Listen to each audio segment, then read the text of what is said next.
Shalom Bapak Ibu dan Saudara-saudara yang kekasih di dalam Tuhan Yesus Kristus. Kita bertemu lagi di dalam renungan firman Tuhan pada hari ini. Sebelum kita membaca firman Tuhan, marilah kita berdoa memohon pertolongan Tuhan. Bapa di sorga, kami bersyukur karena Engkau sangat mengasihi kami. Buktinya Engkau telah menyerahkan anak Yesus Kristus, telah datang ke dalam dunia ini dan telah rela disalibkan menanggung segala hukuman dosa kami di atas kayu salib. Satu-satunya jalan agar kami selamat, agar kami beroleh pengampunan, hanya melalui Yesus Kristus, anak-Mu yang tunggal itu. Terima kasih ya Tuhan.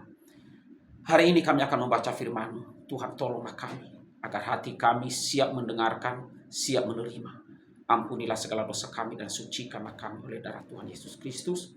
Dan pimpinlah hidup kami oleh Roh-Mu, agar kami dapat menerima firman-Mu, menyimpan dalam hati kami, dan kami mau hidup sesuai dengan firman.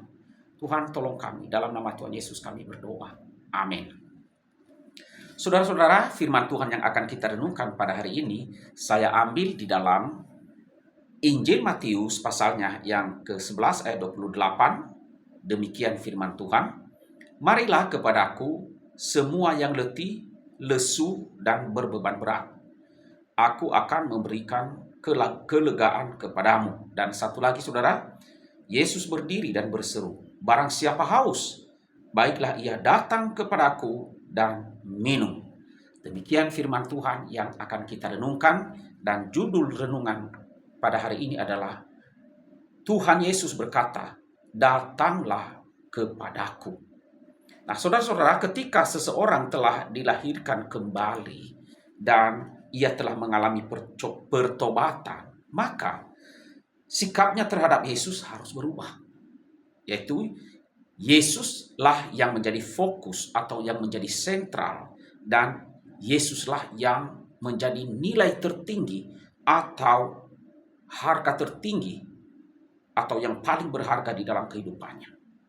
Saudara-saudara yang kasih dalam Tuhan, sebelum kelahiran baru dan sebelum pertobatan terjadi, lebih dari ratusan hal-hal lain sepertinya lebih penting dan menarik,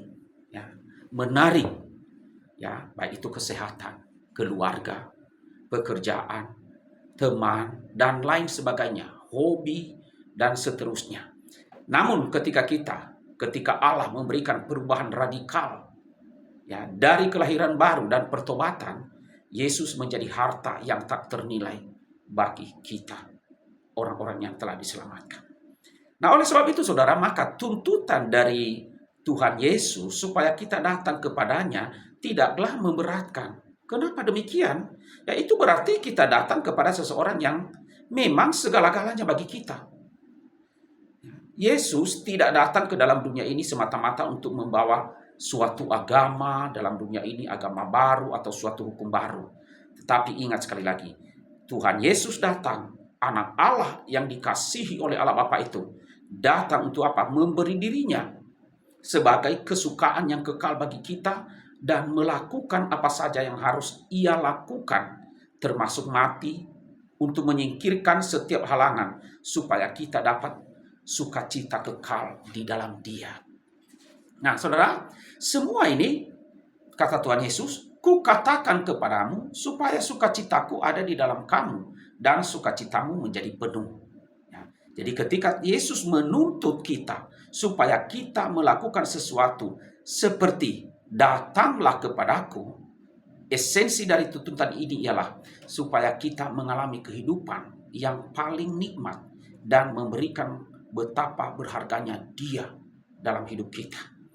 Nah, saudara, ketika Tuhan Yesus melihat agama-agama yang ada di dunia, termasuk Yudaisme pada masa itu, pada zaman Tuhan Yesus, ia melihat manusia berusaha dengan beban yang berat untuk mendapatkan perkenan dari Allah-Allah yang mereka percayai.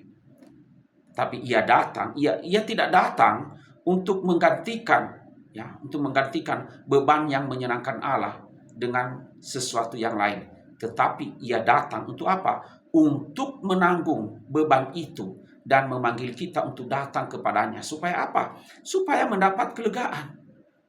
Ia berkata, marilah kepadaku semua yang letih lesu dan berbeban berat. Aku akan memberikan kelegaan kepadamu. Pikuklah kuk Ikutlah kuk yang kupasang dan belajarlah kepadaku. Karena aku lemah lembut dan rendah hati, dan jiwamu akan mendapat ketenangan. Sebab kuk yang kupasang itu enak dan bebanku pun ringan. Jadi saudara, jangan salah, akan ada kuk dan beban ketika kita datang kepada Yesus. Tidak akan ada tuntutan jika hal ini tidak benar. Namun ya, kuk dari Tuhan Yesus itu enak dan bebannya pun ringan. Nah, saudara, mungkin beban itu tidak enak dan tidak ringan seperti yang kita pikirkan. Tuhan Yesus juga berkata, karena sesaklah pintu dan sempitlah jalan yang menuju kepada kehidupan. Alasan jalan itu sempit atau sukar bukan karena Yesus adalah Tuhan yang kejam. Jalan itu sukar karena apa? Karena dunia adalah suatu tempat yang sukar untuk menikmati Yesus di atas segalanya. Kecenderungan kita yang ingin mati-matian untuk lebih menikmati hal-hal lain harus dihancurkan. Harus kita hancurkan. Dan di samping dosa kita, banyak orang akan marah karena apa? Karena kita tidak menyukai apa yang mereka sukai. Maka Tuhan Yesus memperingatkan, beberapa orang di antara kamu akan dibunuh dan kamu akan dibenci semua orang oleh karena namaku. Nah, perhatikan saudara, namun di situ Tuhan Yesus bukanlah beban, ya. Yesus bukanlah beban.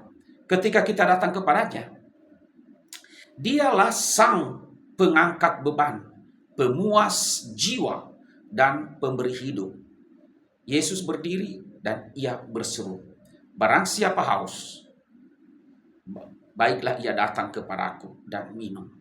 Jadi saudara, datang kepada Yesus berarti datang untuk minum. Ya, datang untuk minum. Dan air yang kita minum di dalam persekutuan dengan Yesus memberi hidup yang kekal.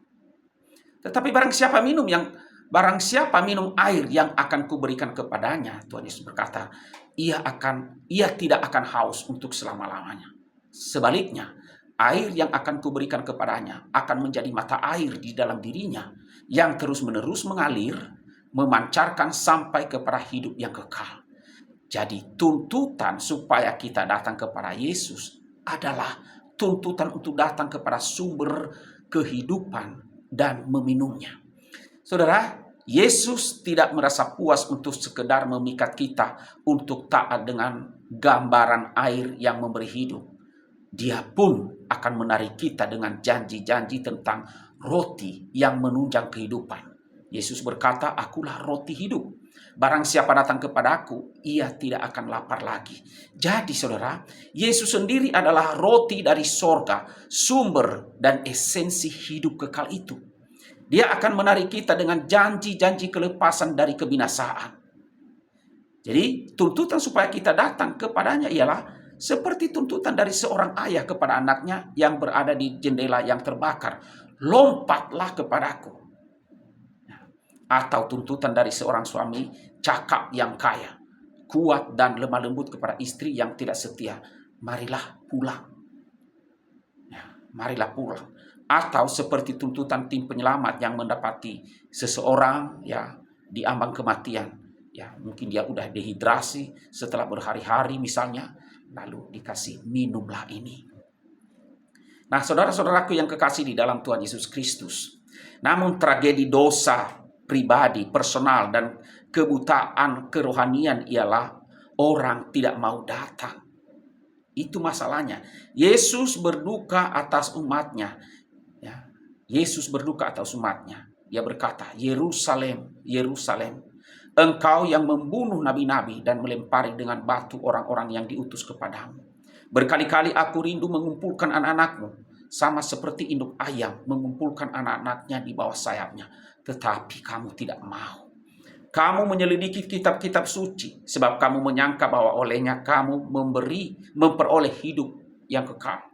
Tetapi walaupun kitab-kitab suci itu memberikan kesaksian tentang aku, kata Tuhan Yesus, ya, tetapi namun kamu tidak mau datang kepadaku untuk memperoleh hidup itu.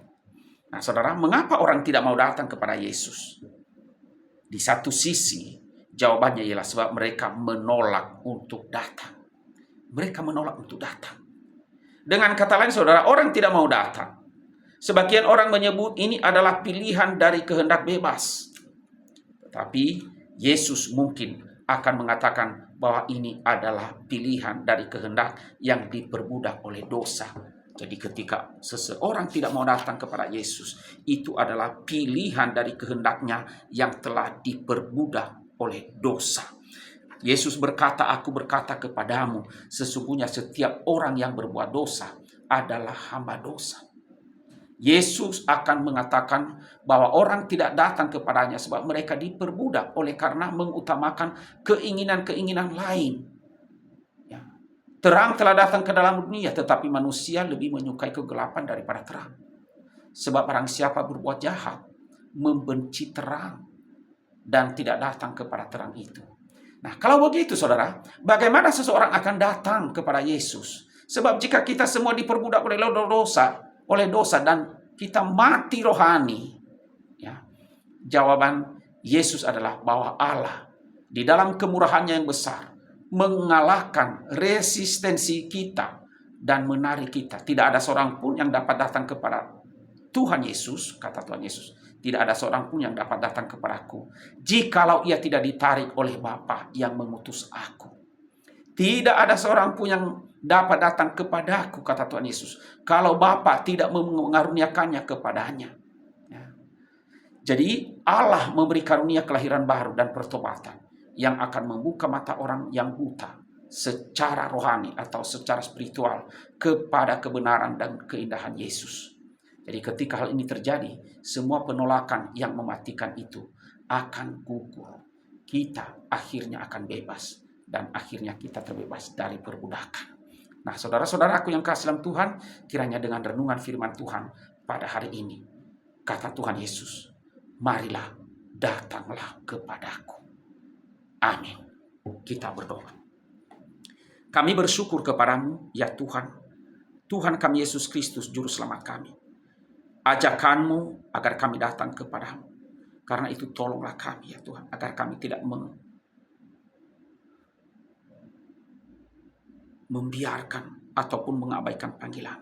Tuhan tolonglah kami. Berkatilah seluruh jemaat yang mengikuti renungan ini. Berkati akan iman kerohanian. Dan kiranya kami semakin mendekatkan diri dan semakin lebih tetap setia datang kepadamu ya Tuhan. Ampunilah segala dosa kami dan tolonglah kami. Dalam nama Tuhan Yesus kami berdoa. Amin.